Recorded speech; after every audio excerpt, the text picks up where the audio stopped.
Assalamualaikum warahmatullahi wabarakatuh. Kami dari kelompok 1 datang ke sekolah MTS Al-Mutakin dengan tujuan untuk melakukan observasi pada mata kuliah Pengelolaan pendidikan yang diampu oleh Bapak Munawir SPD MPD. Selamat menyaksikan.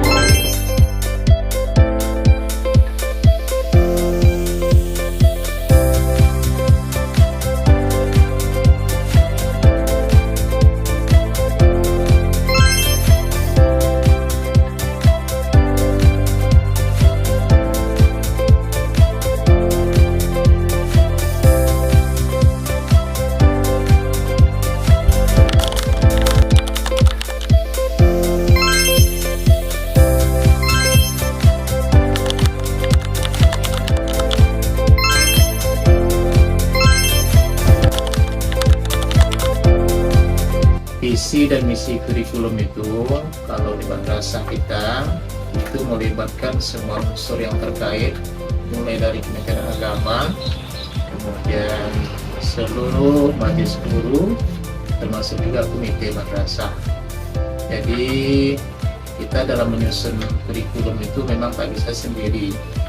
Kenapa? Karena kurikulum itu dijalankan untuk 1 tahun pelajaran tentunya. Maka yang terlibat di situ itu adalah kalau dari Kementerian Agama itu ada namanya pengawas madrasah. Kalau dari majelis gurunya ya seluruh majelis guru dilibatkan. Dari pihak orang tua adalah komite madrasah. Dari pihak yayasan juga ada nanti ketua yayasan dan beserta struktur lainnya. Semuanya kita libatkan di situ untuk menyusun satu modul atau satu kurikulum madrasah untuk setiap tahun ajaran baru tentunya. Setiap tahun itu tentu berbeda ya. Setiap tahun berbeda, kita evaluasi, kita tanyakan dengan guru kira-kira nih untuk tahun besok apa yang fokus kita. Nah, kita di madrasah ini karena sifatnya madrasah tentu yang kita fokuskan itu kalau di madrasah Al-Mutakin ini adalah akhlak.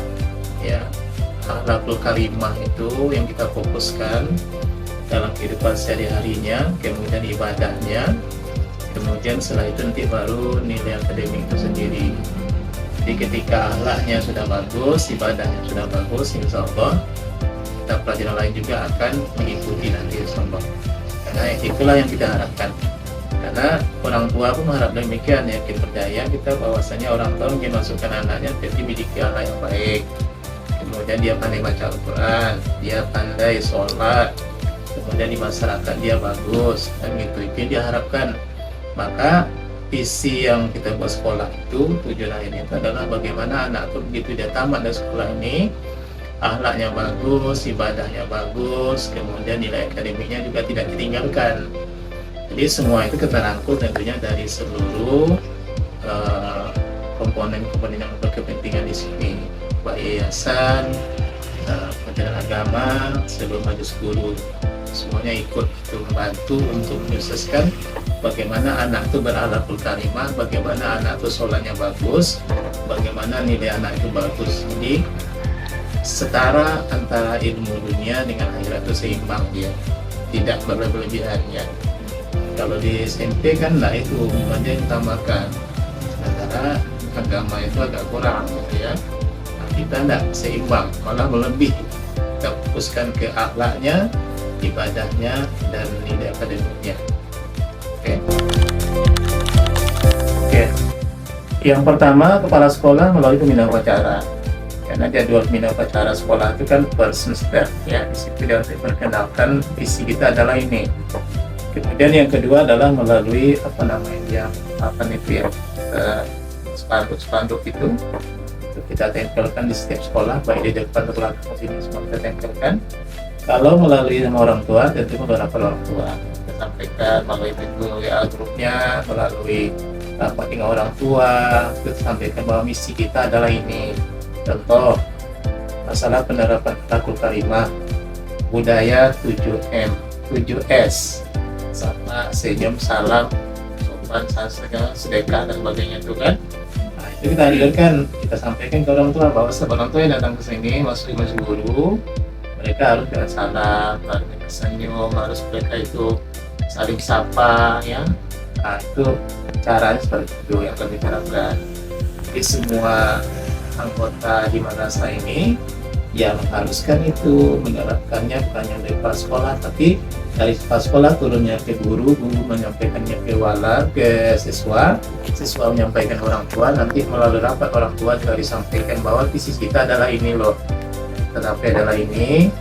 Nah, mudah-mudahan bisa diterima gitu. Yang pertama tentu turunan dari visi itu kan melalui karena ada kurikulum ya. Penerapan kurikulum itu harus kita laksanakan. Artinya kurikulum yang disepakati itu kita laksanakan. Salah satu program kurikulum itu adalah pembelajaran. Nah, dalam tentu pelajaran itu tentu ada jadwal yang betul-betul paten. Artinya di sini ada jadwal kita tuh bukan jadwal istilahnya tuh anak bebas pulang. Ya, kalau memang anak belajar program belajar. Jadi artinya kita fokuskan, contoh banyak kita di sini masuk jam 6.30, dan itu wajib 6.30 aja.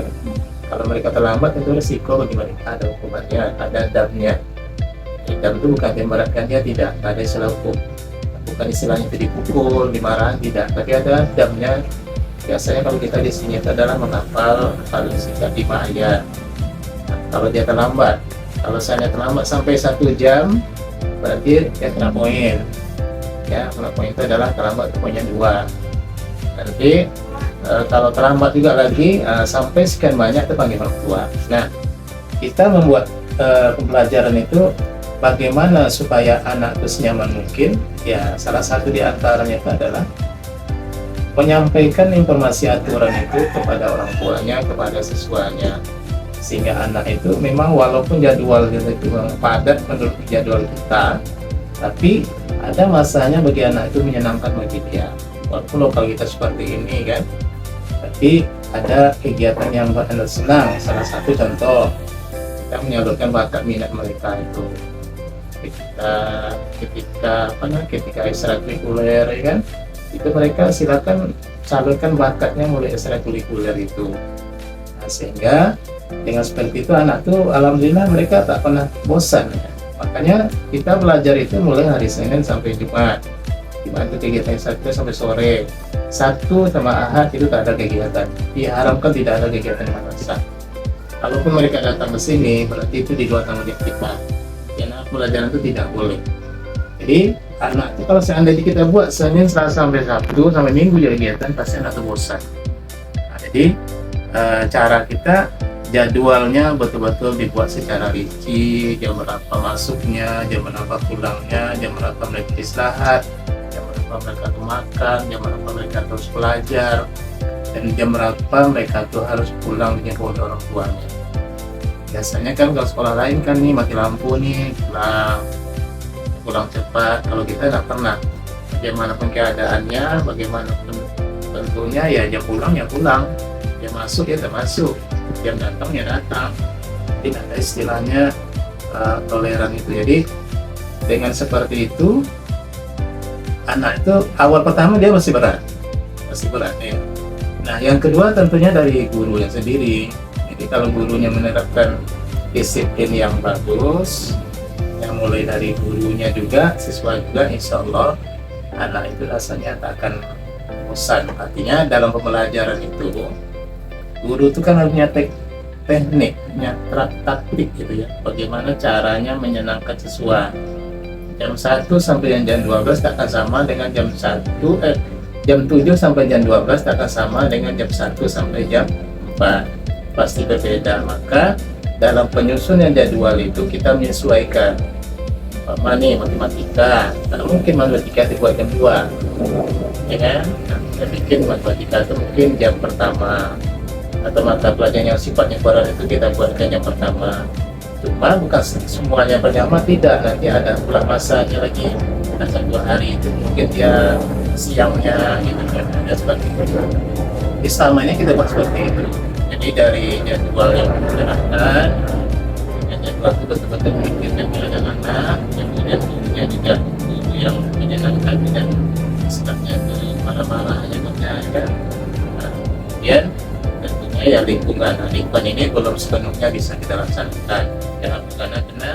Karena kita memang memiliki keterbatasan sarana dan prasarana.